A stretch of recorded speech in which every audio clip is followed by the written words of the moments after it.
সে কি করছিল কি খাইছে সে করছিল হ্যাঁ মার কাছে মার কাছে করছি ডাক্তারের কাছে আমি বিদ্যালয় ওষুধ বিদ্যালয় দিয়ে আসছি আমি করছি বিদ্যালয়ে নিয়ে নেব 24 তারিখ মেয়ে স্কুলে গেছে, ও না খাইয়ে স্কুলে গেছে। সবসময় খেতেও পারে না, কারণ বাবার অর্থনৈতিক অবস্থা ভালো না, এই অবস্থায় গেছে। স্কুলে যাওয়ার পরে ওই দিন স্কুলে নাকি খাতা দেখাইছে, পরীক্ষার খাতা দেখাইছে। কোনো এক ম্যাডাম খাতা দিয়েছেন, উনি ক্লাস টিচার ছিলেন।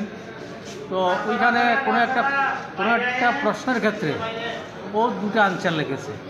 একটা কনফিউশন ছিল, একটা আনসার সঠিক ছিল, একটা ঠিক ছিল না। তো এই ক্ষেত্রে ম্যাডাম মানে যেটুকু আমরা জেনেছি, আমরা তো প্র্যাকটিক্যাল দেখিনি, যেটা জেনেছি কথা বলে যেটা জেনেছি, ম্যাডাম ওই আনসারটা কেটে দিয়েছে। কেটে দেওয়ার পরে ও ক্লাসের ফার্স্ট গার্ল, তো ও গেল ম্যাডামের কাছে গিয়ে বললো যে ম্যাডাম আমার একটা কী হয়েছে মাধ্যমে। তখন ম্যাডাম এটাতে খুব অফেন্ডেড হয়েছে। ম্যাডাম বলছে না, তুমি এটা আগে লেখোনি, এখন লিখেছো, তুমি এখন এটা কপি করেছো, তুমি চিটিং করেছো, তুমি ঠিক করোনি, এই কথা বলে ওকে ক্লাসের মধ্যে ইনসাল্ট করলো। এরপরে সে বলছে না, সে প্রকাশ করছে না আমি সেটা করিনি, এটা আমি আগেই লিখেছি, সেরকম দাবি করেছে। এরপরে ম্যাডাম ওকে স্টাফ রুমে নিয়ে গেলেন, ওই টিচার ওনাকে স্টাফ রুমে নিয়ে গেলে, মেয়েটাকে স্টাফ রুমে নিয়ে গেল।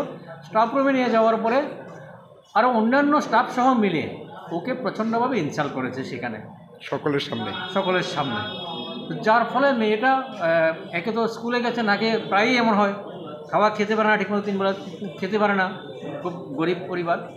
তো এরপরে এখানে ইনসাল্ট হয়ে গেল, মেন্টাল স্ট্রেসটা নিতে পারেনি। বাড়িতে গিয়ে কাউকে কিছু বলেনি, না বলে বাবা ধান চাষ করে, ধান ক্ষেত করে, ওই ধানের আগাছা মারার জন্য যে ওষুধ বাড়িতে রয়েছে সেটা খেয়ে নিয়েছে।